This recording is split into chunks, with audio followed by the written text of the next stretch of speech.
You're Okay, on. I'm on. Yep, let's do it.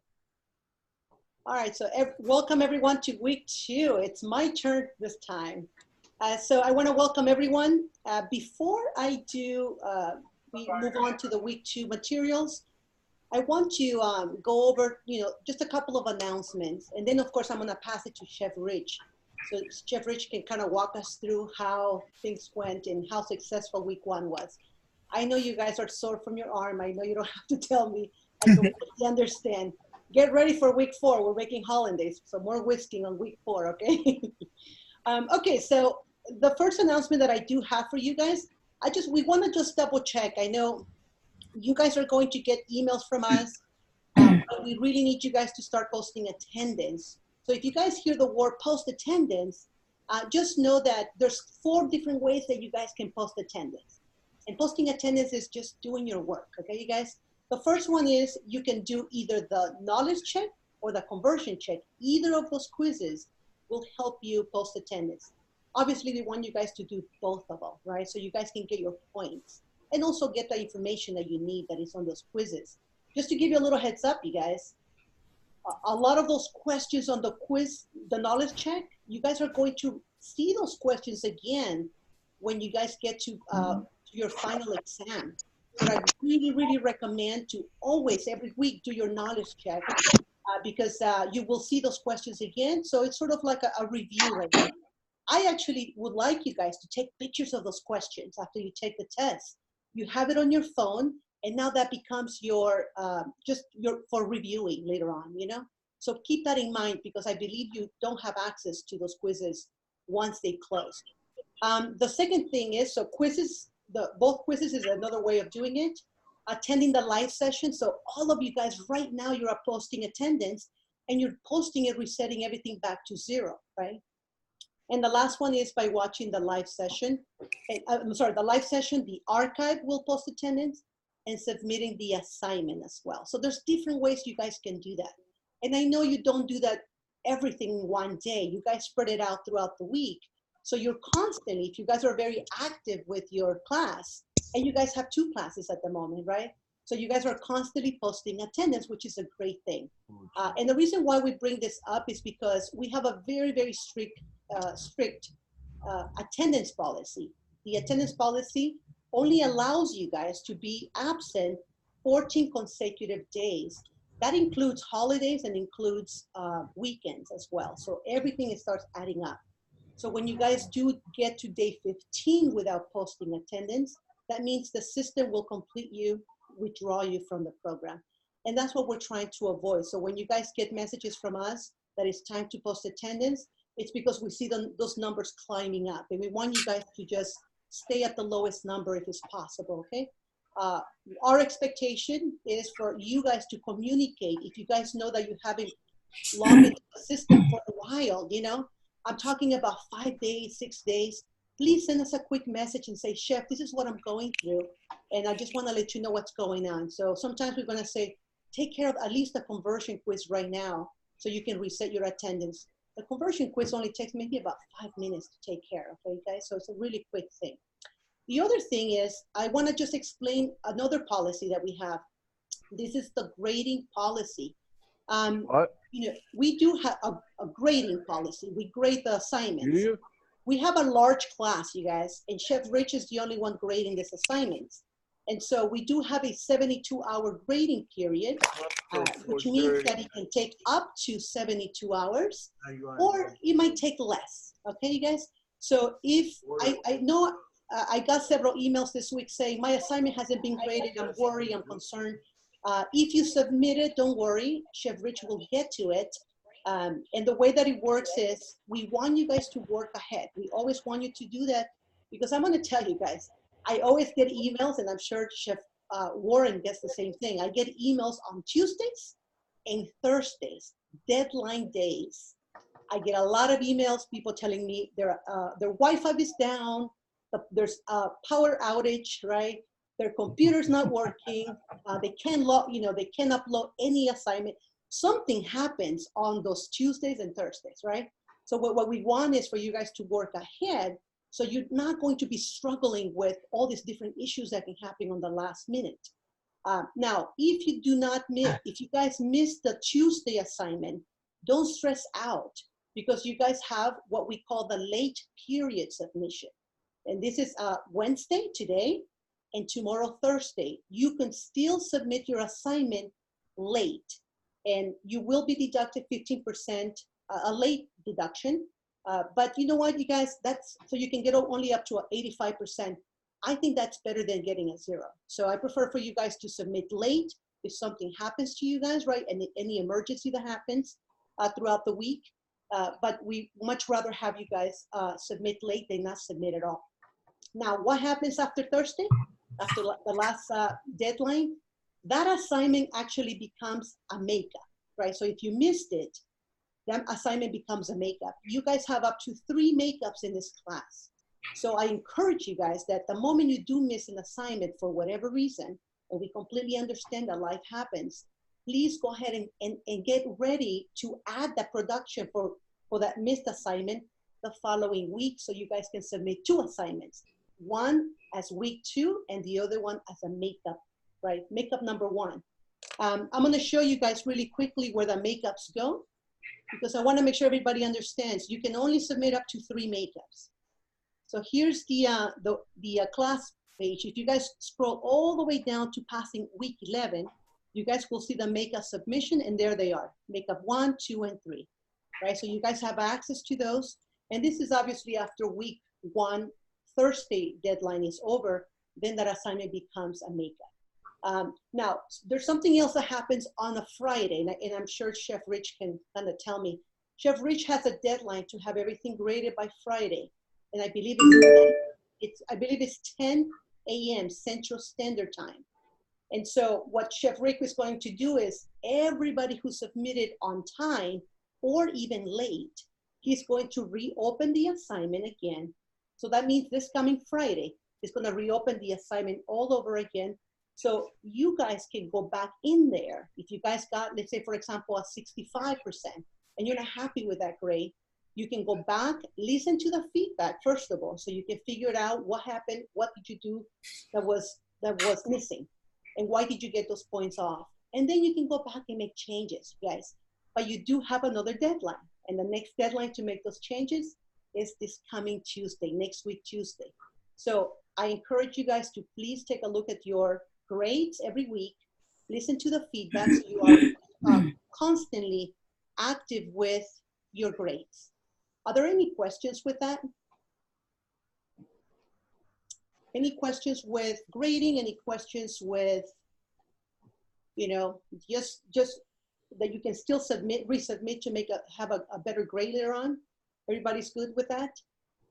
I did want to touch quickly on the subject of professionalism. And once you get yourselves into industry, we do not wait till Tuesday to begin preparing for a party of 500 people. We plan these things out and we work way ahead of the curve. It's called proaction before reaction.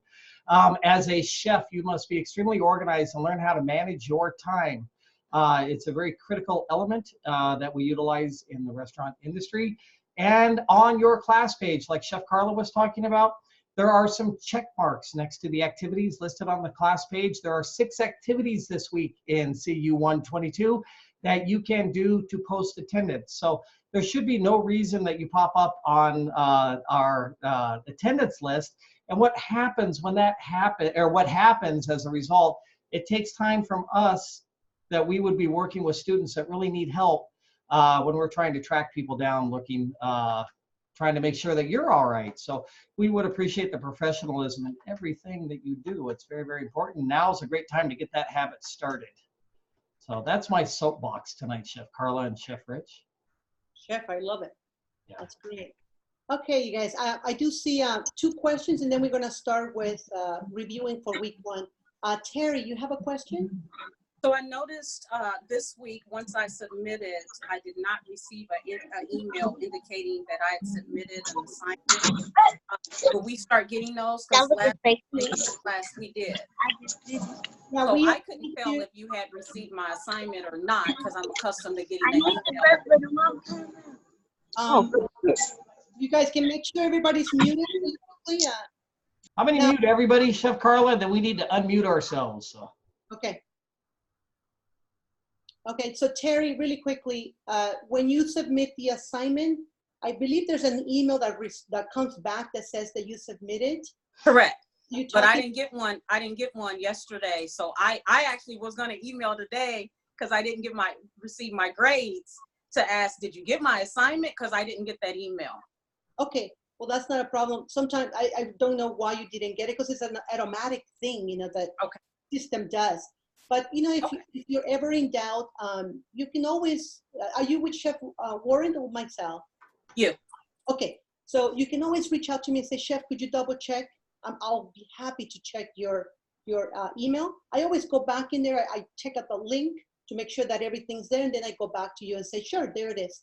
But I will have to have you reach out first because Sure. I have a lot of students, so I don't know who didn't get the message and who Sure. did. So Okay. I'm happy to work with you on that. Okay. So going forward, I should receive the emails. Nothing has changed in this class. No, nothing has changed. But if you don't Gotcha. get it just in case, then you reach out to me and then we can go from there. Okay. Okay. Thank you. You might want to touch base with IT too, just to ensure. They have had a couple of issues with browsers lately, whether you're working with Chrome, Safari, or Firefox. And if you do have that kind of problem, it's always a good idea to report that to them so they can get it fixed. Yeah, my page looks different now as well. Like I can't find the live session. So I just thought that this class format was different. But okay, I'll go ahead and contact IT. Okay. Do you have their number? I'll find it. Okay. On the bottom of the class page. Bonnie, you have a question, Bonnie? Okay, so hi, I made it this time. I really didn't have a question, more so as that, and Terry, this might help you too. Like Chef Warren was saying, when you get into the business, I don't know if you're already in the business or anybody, like I just recently was fortunate enough to get a job at a university as a sous chef. And so I work ahead and I try not to wait to that last minute, because if you wait to the last minute, I mean, you could have an extra 100 people show up that you're not prepared for. So the more that you're prepared and the more that you work ahead, the better off you are, especially because you're going to have to make truck orders at some point. You're going to have to make sure that your product is accounted for. You're going to have to make sure your people are accounted for. I'm learned so much over the past 60 days. You rock, Bonnie. You're right. You're right on the money. Yeah, Man, I love that. I'm trying. And I've been in the business for a long time, but everything that I've heard in this class is stuff I wish people would have told me when I started out. So I might be working all the time, but it's a job we love. So the more you stay ahead, better off you are at succeeding. And happy plates are happy people or happy faces. So happy people make happy plates. That's right. And food, I get a lot of people who text me and they're like, Bonnie, we can't do this. And I try to be positive and inspire y'all a little bit, but you got to think about it like this. It's just food, and food is meant to be fun. It's meant to bring people together. It's meant to be eaten. It's not going to eat you, So that's all I got. I just wanted to say that. Thank you, because usually, something like that coming from a student, I think might mean a lot more to other students than sometimes when we say it, for some reason. So yeah, I appreciate that you saying that. Definitely. I think that's why my executive chef should be like, Bonnie, you go jump in there and just, tell people this. So it's not like I'm yelling at them. Yeah. So yeah. Appreciate it. Okay, Chef Rich, I'll give you now, I'll pass the baton to you and let us know, how was it last week? Last week was pretty good. I'm still getting through some of them, but one of the things that I saw, it seemed like a lot of people are consistently doing well with setting up their mise en place, their prep, getting it ready, which I think, that's a really important, a good habit to get into, because when you set yourself up, you're organized, you're definitely going to be way more successful with a lot less headaches. So I just, I'm going to share some of these with you guys. Just ones that stood out for me, looking at these preps, like this kind of stuff, everything's cut. The knife work looks really nice. The station looks cleaned up. It's organized. Like if you were setting up a station for night service, in a restaurant, you would want your station on a grander scale to look like this, you know, cleaned up, organized. Your mise en place is super important, and especially when I think we're talking about doing, you know, salads and cold side and stuff, because the majority of your work is going to be all in your knife work and your prep that's done ahead of time. So having your mise en place. So I think that's a good job. Most of you guys look like you take your time and make sure everything's right before you get into it, because save you some headaches. The only other thing I was going to say is it's kind of hit or miss, honestly, with the narrative sheets and stuff. And I know it's kind of like, I mean, I remember when I was in culinary school, I used to want to be in the kitchen, cooking food, cutting and chopping, and didn't want to do like a lot of the paperwork. But, you know, these narrative sheets, they seem to be pretty streamlined. And I think what's in them is pretty important, because being able to do food descriptions, describe to somebody how to go through this process of making something, you know, making an emulsion, describing that to somebody, it's actually more important than you think right now, because when you get into like a management position, or you got some people under you that you're trying to, you know, maybe one day give, you know, kind of delegating responsibilities in the kitchen, like, this is how I want you to make this, and you got to be able to describe it. But, you know, also writing about food, you're going to be writing menus, you're going to be writing daily specials, describing food to front of the house, to describe it to the table. So you really want to kind of work on food descriptions and kind of get pretty fluent in talking about food, because, you know, the way you talk about it's the way you're going to sell it. So, you know, you really want to kind of work on that. And right now, I just think it's important, you know, to kind of start practicing that, and, you know, just work on that as a skill. So a successful chef is the master of getting others to carry out their vision. And when you are in industry, you need to be able to effectively describe your intentions, not only to your culinary staff, but to your front of the house staff and your guests as well. So these narrative sheets are huge in the long run. So please take advantage of developing those skills now. Yeah, thank you, Chef. And also, you know, everything they're saying, of course, is important. They're worth 30% of the points as well. So when you guys don't add it in, your grade drops automatically to the most that you can get is a 70%. You know, so we encourage you guys to please find the love into this. I know it's a lot of work. But you know, it's important work that we need you guys to do those narratives. In regards to the mayonnaise, I know I had a lot of emails saying how challenging it was. I had people say, should I submit it? Maybe I shouldn't. You guys, please submit your assignment, even if it was runny, you know. If the mayonnaise was not as successful as you wanted to be, you still want to submit that assignment, because if you don't, you get points taken off. We're not expecting, right? If you guys get perfect work every week, that's excellent. But if you didn't, there's going to be weeks where you're not going to be so successful with this assignment, and that's okay, right? We're not expecting perfection all the time. But what we expect is for you guys to say, I'm not going to give up. I'm going to try again, and I'm going to practice again. And I need to find out what is it that I'm doing wrong. And that's what we're here for. You guys send us texts. I love getting pictures via text. And then I can start looking at like what's going on. And I can start breaking down your work, and I can help you and guide you what your challenges are that you're having, you know. So please use us for that, okay, you guys? But you have to submit the work, even if you're not too crazy about it for that week. Okay, so this week we're going to be talking about, our main focus is, we're going to be talking about hors d'oeuvres, because you guys are making some stuffed mushrooms, and also you are making a bound chicken salad. But you also have part of the reading, it talks about sandwiches.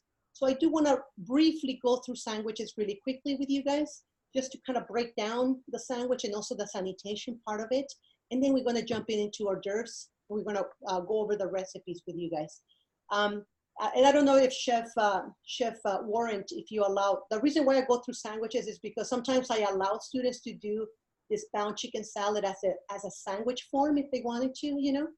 So it's either you can do it as a salad or as a sandwich form. I mean, I feel like the technique is there anyways. So I'm down with that, yeah. You're actually doing a double technique, because now you're practicing making a sandwich, you know, after you made the salad. So really quickly, when it comes to components, when it comes to a sandwich, its components, there's only 3 of them. You have the bread, you have the spread, you have the filling, right? And when it comes to the bread, you guys can use a number of different types of breads. Pullman, the Pullman, you know, the one that you guys buy that is already pre-sliced, that's your most common one. That's called the Pullman loaf. But you can do rolls, French bread, whole wheat, rye bread, right? Focaccia, ciabatta. I love pita bread, for example, because when you make pita bread, it expands like a big balloon, but what it collapses right after. So you actually can cut it in half and it becomes a pocket, you know? So you can kind of stuff it with all this delicious filling. So you can use a number of different types of breads when it comes to a sandwich. The spread is your second component, and the spread is very important. It has actually a very, very unique reason why we added the function of it. So the function is mostly is to bring moisture, right, into moisture and flavor into the sandwich, and also it will protect the bread by creating this kind of a waterproof barrier, you know, that is not going to allow the filling. If it's a very juicy filling, it's not going to allow the bread to suck up all those juices and becomes very soggy. So some examples of different spreads: you have butter, mayonnaise, hummus, pesto, tapenade, right? If you think about all those different spreads, the majority of them, actually all of them, they have some sort of fat in it. And so that's the purpose, right? The fat is going to protect the sandwich, now allowing all those juices to kind of soak up and become soggy. And of course, it's going to bring moisture and flavor. And the last thing is the filling, right? So the filling, you could have cured meats, right? Those are very common, cured meats, cheeses, down salads. You can even put seafood, shellfish, right? Like po' boy, I love the po' boy. Grilled vegetables, even your peanut butter is something that peanut butter and jam is something that is very common and easy to do. We do have two kinds of sandwiches. The first one is the cold sandwich, and the second one is the hot sandwich. Right? With your cold sandwiches, we have deli meats, tomatoes, cheese, mayo, lettuce, right? You guys have also something called a multi-deck sandwich, which I'm gonna show you guys. I have a couple of pictures that I can share with you. So you guys can kind of take a look at some examples. So here's your cold sandwich. You guys have your deli meat. There's like a little prosciutto there, like that looks kind of like a tapenade.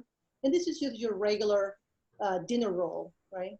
And of course, sometimes when we work with sandwiches that are kind of small, that they can kind of top over on the side, we want to put a little skewer in the middle so you can hold them up. Here's your multi-deck, the club sandwich. So you have like three different layers. This one is very commonly cut into small little in quarters, and then you put a little skewer so it can hold up the shape so it doesn't fall apart on you. And then we have, of course, a tea sandwich, which is another example. These are beautiful, and they're very actually a little bit more intense to do because everything has to be exactly the same. Look at all the beautiful detail that they have put into this work. They tend to be a little bit more expensive. So if you guys go to like a little tea service, you know, you will be paying a lot more money for this type of food because the sandwiches are very, you know, they're little small, couple bites. But the idea is to kind of try a variety of different sandwiches. This takes a lot of work, you know, but it looks great at the end.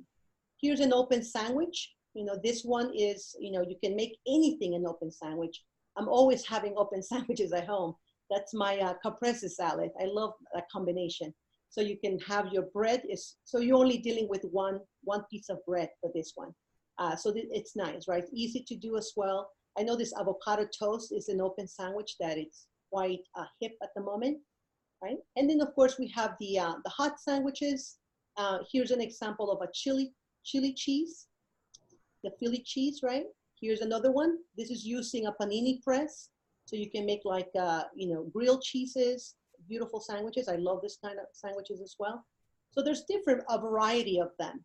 Now, the one thing about sandwiches in general is that it's really, really important that we take a close look and very carefully when it comes to the preparation.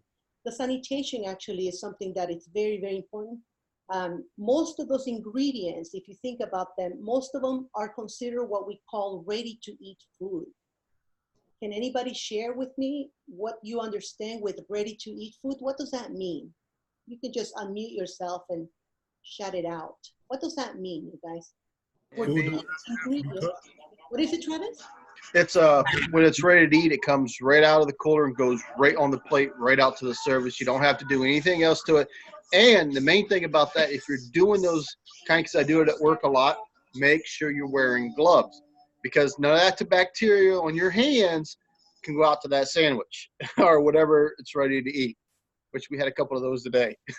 Excellent, yes. So yeah, ready to eat means that the food is not gonna get any further cooking, right? So a lot of these fresh vegetables like tomatoes and lettuce and deli meats, they're all ready just to put them into the sandwich and you eat them. So we want to make sure that, yeah, we do take care. Most of the times when we're dealing with ready to eat food, in every single state, I'm sure this is what they follow, the sanitation rules, you've gotta wear gloves because you're touching. You wanna make sure that you're not contaminating the product that you're selling, right? The number one source to get people sick is actually us. We're the ones, you guys. So we're constantly have to be washing our hands, making sure that we dry them really well, put a brand new glove, you know, and you got to change that. I mean, if it's possible, more often than every 4 hours, but you know, sometimes depending on the work that you're doing, every 4 hours you want to change that glove. I usually do it more often. Hi, Bonnie. Hi, Bonnie. Hi. Isn't it real easy to establish a false sense of security just by putting on them gloves and then taking them off and then putting on a new pair instead of going and washing in between? Because I see a lot more that I shouldn't see at my university, that a lot of the cooks, a lot of us we'll take off a pair of gloves and we'll throw on another pair when there's a hand washing sink right next to us. But because we've got that sense of urgency, we forget you've got to wash your hands in between. So I it's what you're saying, yes. Okay, so that is the wrong Or thing. sanitizer. Well, what we want is for you guys to obviously wear gloves. You have to wear gloves when you're dealing with ready-to-eat foods. But when you take it off, it's mandatory that you go wash your hands. You wash it, you dry it, and then you put a fresh new gloves. But I understand what you're saying, Bonnie, because a lot of times, you know, with the hand, for example, we have to be always aware what those hands are. You know, did I touch my face, right? Did I kind of pick up my hair really quickly? If you did, right away, you got to take it off, go wash your hands, dry it, and put a fresh one. That's the routine that it has to follow in order to follow the sanitation rules. And I strongly encourage everybody, if you don't have the food handler's card yet, I recommend for you guys to look into that, you know, get online to start researching about how to take it, because it's really, really important. But going back to the sandwich making, right? So we want to make sure that we do wear gloves, because ready to eat food, we can easily contaminate it, and now we can get people sick more often. A lot of the times we do hold the sandwiches, depending if they're hot or they're cold, we hold them in, you know, containers, but again, how long are we holding it? You know, how long are people holding it once they buy it? That's the other problem, right? Once they take it home. And so it's really important. So one of the things that we tend to do is we tend to have kind of like setups, you know, in a restaurant where it's sort of like it's a refrigerated table, where it's sort of like a cold version of a steam table, where you can have all your little components that you're going to be putting on your salad, especially, I mean, on your sandwich, especially if it's a cold sandwich. You want to have something refrigerated, and you want to make sure that you keep everything away from the temperature danger zone. Can anybody tell me what the temperature danger zone is? Anybody? You can type it up if you like. 41 to 135. Yes, thank you very much. And that's the temperature that we want to keep. We want to not keep the food at all, right? If we're going to keep it there, it has to be for a very short period, but we want to move it away from the temperature danger zone so we don't encourage bacteria to continue to grow. All right, thank you so much. So that's what I wanted to mention to you guys. I know when I went to culinary school, one thing that I remember that stuck in my head, when you put the spread on that bread, you gotta spread it everywhere, from corner to corner, because you wanna make sure that every bite that your customer is taking, it's moist, it's flavorful, everything, it just falls, you know, together perfectly. So, so that was my little spiel about sandwiches. Okay, you guys, let's talk really quickly about this week. So this week you guys are making an hors d'oeuvre. So let's talk a little bit about that. So first of all, what exactly is this word hors d'oeuvre that you hear, right? This is a French terminology. And what that means is, I always like to compare a couple of things that are they're sort of similar. An appetizer, a lot of people might say, well, an hors d'oeuvre is sort of like an appetizer. It's kind of like an appetizer. I always think of an appetizer that it's usually the first course, right, for a multi-course meal. And usually you can probably like share an appetizer with several people. It is a small portion when it comes to an appetizer, but an hors d'oeuvre is actually what we call finger food, right? And this is usually 1 to 2 bites. So most of them, they're very, very commonly served usually at cocktail parties, right? So if you guys go to a wedding and maybe the first hour or so before the reception, they open up the bar, you know, they have this beautiful a range of like hors d'oeuvres, and people can go and just kind of try different things, have a little drink here and there. And so that's what I know an hors d'oeuvre is. It's usually a very small little piece of food, right? It usually has maybe a little base, it might have a little top, and you know, a little maybe a garnish. And I always think about a canapé. It's something that is also very similar to that. I don't know if you guys ever heard of the word canapé, but it is very similar. So it's like 1 to 2 bites. So this week, you guys are going to be making your mushrooms. We want to make sure we buy the smallest mushrooms, right? The white button or the cremini mushrooms are the ones that work the best. So you guys can actually just take 1 to 2 bites when you're eating that. We want to keep it as an hors d'oeuvre size. The other thing that I always like to like to kind of compare is something that is called amuse-bouche. And I don't know if I'm saying it. My French is not that great, you guys. Amuse-bouche, right? This is actually a very tiny little serving that when you guys go to a restaurant, the moment you sit down before you order, you know, your food, the server comes in and they put, you know, a little amuse-bouche onto everybody's table. And so usually this is a tiny little, you know, food that the chef ended up preparing, right? And this is just sort of like to get you ready for the next meal, to get you excited to open up your appetite. And that is very tiny, you guys. That's sort of like a one little bite thing. It's really small. But again, it's just to get you kind of, you know, open up the appetite and get you ready for ordering the meal. And usually that it comes from the chef. They don't charge you for that.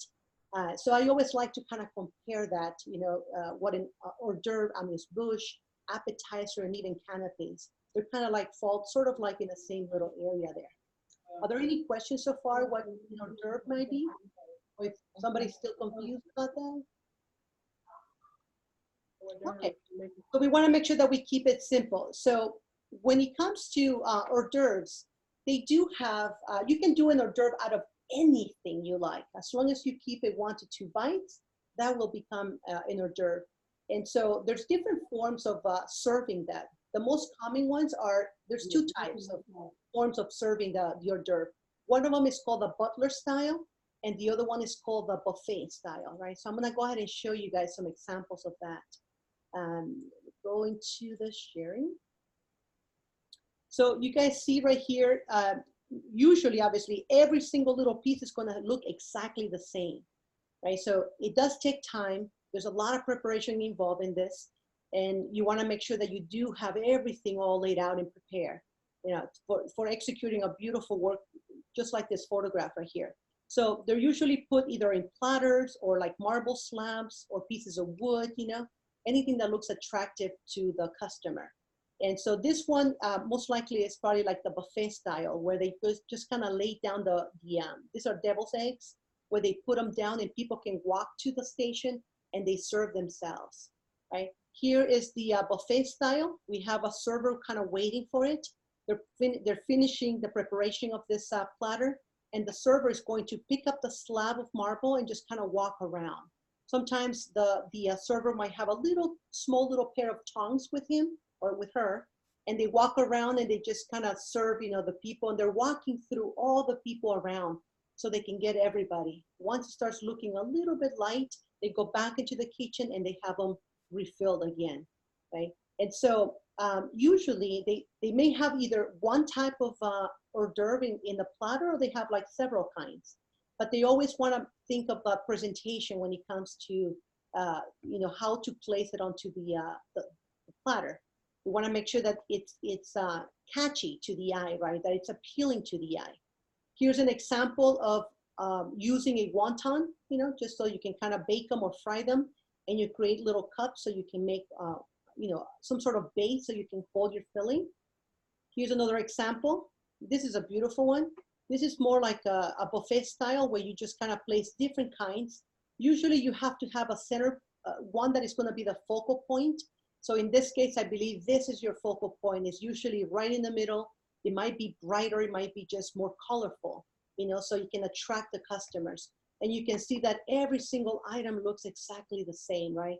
So it does take some time to do all this work. I know sometimes they might charge you per piece, you know, if you're the one asking a chef like to make you hors d'oeuvres for a party. It depends. There's probably different forms of pricing this, but it's something that it's beautiful. It takes a long time to do. And this is what we're doing this week. We're doing the stuffed mushrooms. And so here's one example of a presentation that you guys will be doing this week, right? So we're going to talk about the recipe right now. So the recipe calls, just so you guys know, it calls for like, well, it yields 3 servings. And the servings, again, well, if there's 12 mushrooms divided by 3, that means each serving is about 4 mushrooms. And so it's your choice if you guys want to do the full recipe. But if you want to save a little bit of money or a little bit of you know, if you're not going to see yourself eating all this, you guys can definitely cut this in half, you know, just to kind of cut back on costs too.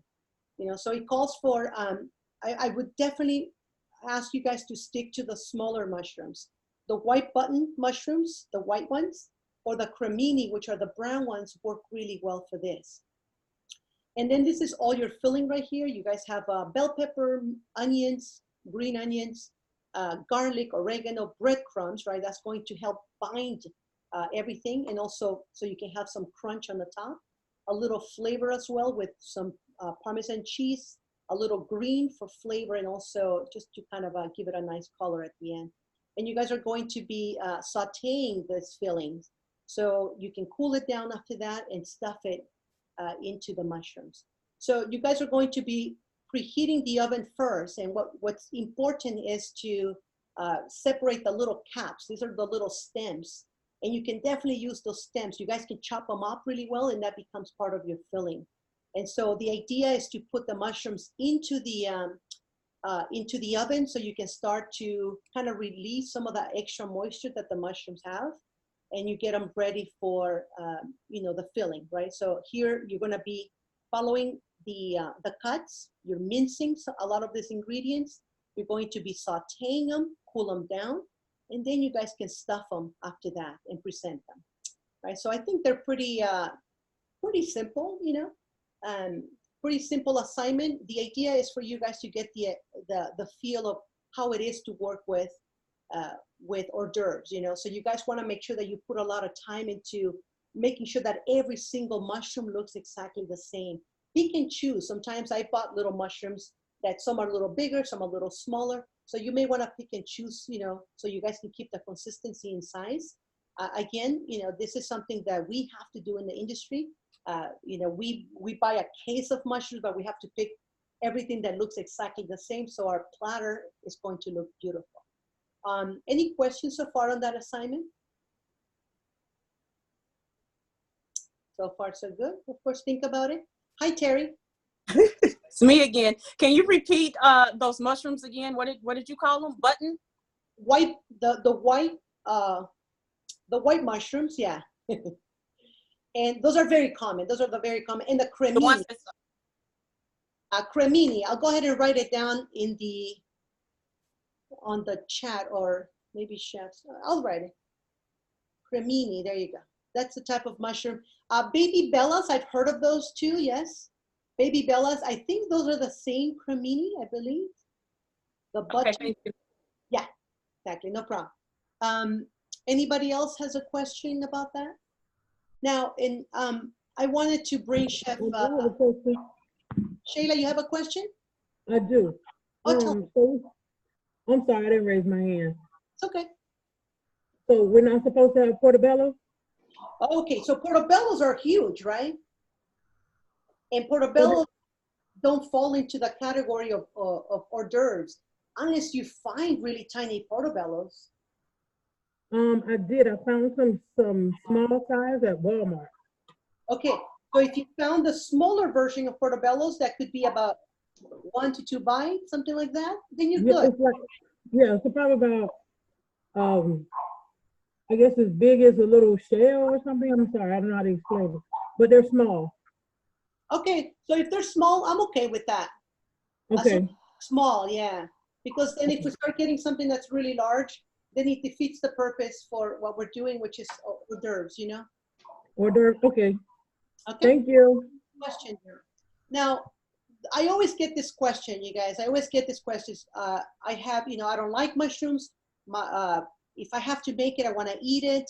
Can I substitute this? And this is my the one thing that I do with my class. And of course, I want to talk to Chef Warren to make sure that he's okay with that. I sometimes allow the students to substitute the mushroom for a zucchini instead. And I'm going to show you guys, you know, because again, the idea is for you to do hors d'oeuvres, right? So I'm going to show you guys some examples of what I've seen, right? So this is a zucchini that it's been grilled, but they cut it really thin and they wrapped it up so they can create kind of like a little cup, right? So you can do something like that. I'm okay with zucchini. Here's another example. They cut it onto, you know, like little circles, and you can use like a spoon so you can scoop just a little bit of the top so you can create a little cavity, but don't go all the way through because then your filling kind of will leak out. And so you can fill it up. You can roast them the same way so you can release some of the extra moisture. So I don't know. What do you think, Chef? I think number one, if somebody has an allergy to mushrooms, absolutely, we don't want you getting sick at all. However, once you get into industry, if you have a customer that comes in and says, "Hey, I want to order 1,000 button mushroom caps," you're not going to look at them and say, "I don't like mushrooms," and then you're not going to make them and not taste them because you have to be able to taste the product. So it's always my advice that you should never ever deprive yourself the opportunity to know whether you like it or not, instead of just assuming that you don't care for it. With what Chef Carla is saying, absolutely. If you have an allergy or something and you can't work with them, then yes, absolutely. Let us know. Reach out. I'll be glad to discuss the situation with you. However, we highly urge you to give it a try. It might be a little bit better than what you think. And as a chef, we have to remain open-minded to all the different flavors that are out there, and especially to what our guests want. So that's very, very important. Yeah, thank you, Chef. Yeah, this was an email about allergies. So yeah, I can definitely understand an allergy versus I don't like it, you know? Yeah. So just to try something, or make it as a mushroom and then share with the neighbors. Yeah. Yeah, something like that, right? Okay, so I also want to show you guys let me kind of jump into that really quick. I want to show you guys the photo requirements for this week, and I'll go over the salad in a second. Just to kind of close up on the hors d'oeuvres. So for the hors d'oeuvres, you still need a self-identification photo, of course. Make sure you guys are putting the date, right, the current week and the date that you're working.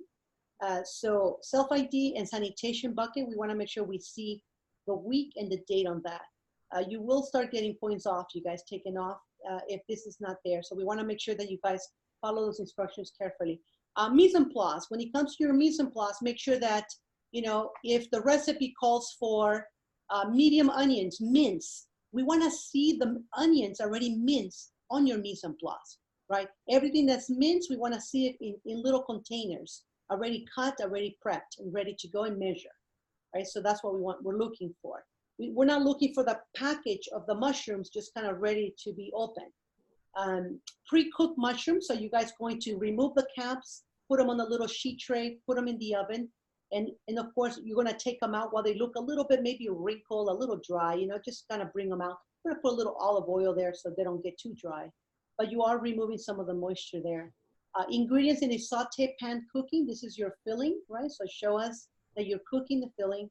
Stuffing ready in a bowl. So this is, you can take a quick picture either after you finish sauteing it or once it's cooled down. And then the mushroom stuffed ready for baking. So you're gonna stuff them. They're all beautiful, ready to go into the oven. And then of course, you're gonna take them out and take another picture of your beautiful presentation. Keep in mind that we want you guys to really put a lot of love into these presentations because like we said last week, this is eventually becomes your portfolio, you know? Now you have something, something tangible or visible to show someone that you can do this kind of work, you know? So I think every assignment you want to put love into what you do so it looks beautiful. Any questions on the photo requirements? I think we're good.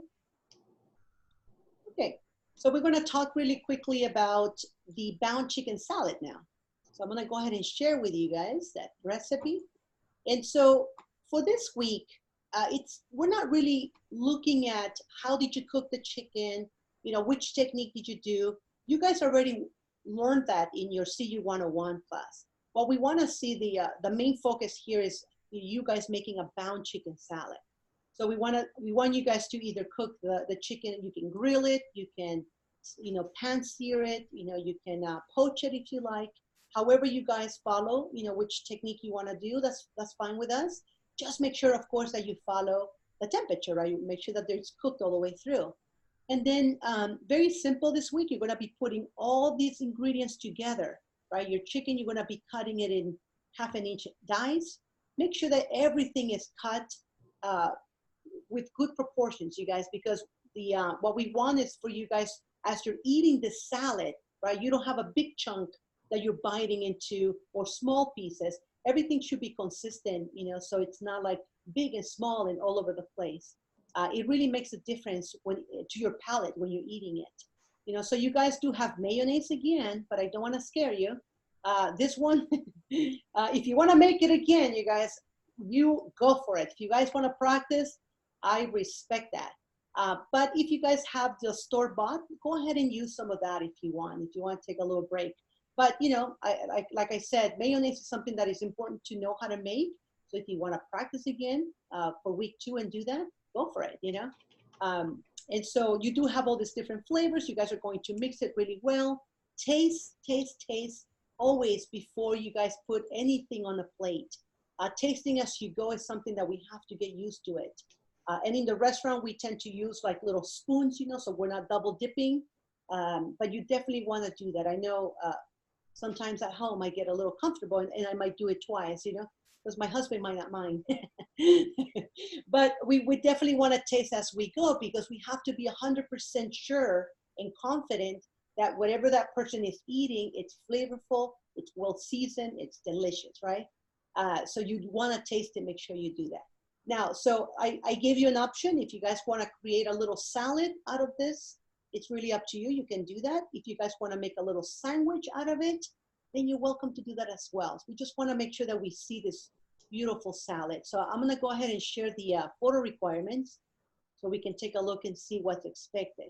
Okay, so we have self-ID again, sanitation, mise en place, right? So we want to see all those little pieces cut already and measure out separately. I mean, put them all together on the table so you can take a picture of it. We definitely want to see a close-up of your onion and celery knife skills. Keeping an eye on that. We want to see all the ingredients now in a bowl, right? So take a picture. Every single number is a photograph, you guys. So you want to take a picture of all the ingredients in the bowl, all the ingredients properly combined, right? And then finish the salad, present it on a plate with a little garnish. So I do have some pictures here. Let me take a look. I think it's this one right here. You know, just a little chicken salad right here, right? In a bowl, looks pretty. Here's another example. I was gonna say, there's different types of bound salads. You know, we have the chicken salad, the egg salad, the tuna salad, potato salad. A bound salad, all it is, you guys, is a salad that you mix together with mayonnaise. And that's what that is, right? So I'm just wanting to show you some examples of different bound salads. Here's your little pasta salad, egg salad, right? Here's potato salad. But this week we're making that chicken salad. So if you guys want to put it together in a little bowl, you know, maybe a little leaves on the side for a pretty presentation. Or if you want to serve it as a sandwich, then you're welcome to do that as well. you know, so you have those little flexibilities there, and you're going to have an amazing little food this week that you can share with your friends, or you can eat it yourself, you know. Do you guys have any question on this assignment for this week, week 2? So far, so good. Oh, I have a question. Travis, you have a question? I'm sorry, I didn't see. Yeah. In the video, the bound salad. Does anybody got a recipe on how they did that tomato that he put it in? I made one, Travis. It's rather simple, actually. Oh, was that like a It's a lotus flower. It looks like a lotus flower. Yes, that is beautiful. The knife cuts are far simpler than you think. If I remember, I'll shoot you a picture. Yeah, because that thing just looked beautiful, and I was like, I want to put it in that. It was too cool not to try. I had to do it. And it's been a while since I've seen the video. Cool. Well, I'm glad that you guys are communicating, so you guys can share. And you know, we also have the class cafe. You guys are welcome. I don't know if you guys are in the same class, but you guys are welcome to kind of share ideas in the class cafe. So you can just kind of, you know, collaborate with each other. You know, it's always great to do that. Any other questions? Danny, you have a question? Yes. Where can we go to look at garnishing techniques? Okay. Well, I always like to go to the internet, you guys. You want like garnishes for like hors d'oeuvres? Garnishes for hors d'oeuvres, garnishes for plating, everything that makes it look pretty, the presentation. All right. Well, you know what? This is what I'm doing right now. I'll show you. And this is how simple it can be. The internet is something that is great. Look, I just put garnishes for hors d'oeuvres, right? So you go to images, and there's a bunch of stuff out there, you know, so you can just kind of click and click, just kind of take a look and see what you might use. So that way we can get away, right, just from like the parsley or the chive or things like that. I always feel like the garnish has to have a purpose. You know, it has to kind of complement the flavor to it, not just to put it because it's going to give me some sort of green in it. You know, so this is where I go. I like to kind of look. I have a collection of books, you know, or you can go to a library or a bookstore that you can just kind of scan through books. There's a lot of information out there. So that's pretty much it. Yeah. Thank you. Oh, it's great. I always like, I know YouTube as well, you know, kind of like to look around and see, because there's so much great ideas out there. So that was Danny, right? Just trying to keep track with who asked a question. Sarah. Hi, Sarah. Hi. I'm wondering, I had actually asked this, a similar question last session, but I'm struggling. I'd like to find some sort of a standard for serving size. Is there a website that exists or some formula that exists that will teach us what a serving size is? Well, whether it be an hors d'oeuvre or a main course or... Yeah, it all depends on what you're serving, because I know the serving sizes for like pastry desserts, especially like really high-end desserts, how much by weight, you know, by size. Soups, right? There's definitely different standards for soups, how much soup, you know, if it's going to be kind of like an appetizer size soup versus a full entree soup size. Mm-hmm. But I don't think there's a specific website that I can think of. That would be something that, you know, you do have access to the book, and you know how to get the entire book for the class? I actually purchased a hard copy of the book because I like to touch pages. Well, yeah, me too. But let me show everybody how to get the book if you're not too sure. You guys can go to the important resources, right? Here is the professional cookbook. And he gives you the entire book, so you guys can kind of scan through it. You know, this is all available to you guys. It takes a little time because there's like hundreds of pages, but it's the entire book that is available for you guys. So, you know, you can kind of scan through it if you want to do. If you're looking for like sizes for like the soups, for example, how much for serving, you can go into the soup area and they will tell you. You can kind of jump around. I know it's going to take a while, you guys. But I just wanted to show you that it's right here.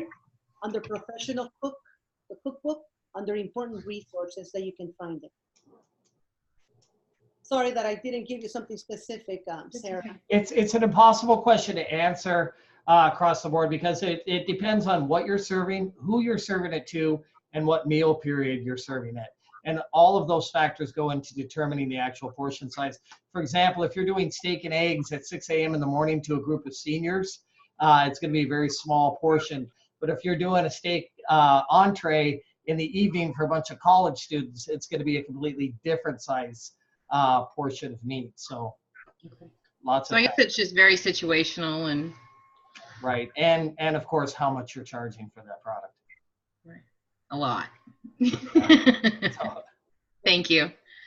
Thank you, Sarah. And thank you, Chef. Ashley, that might be the last question, you guys. Do you have a question, Ashley? Ashley Morris? No? Okay.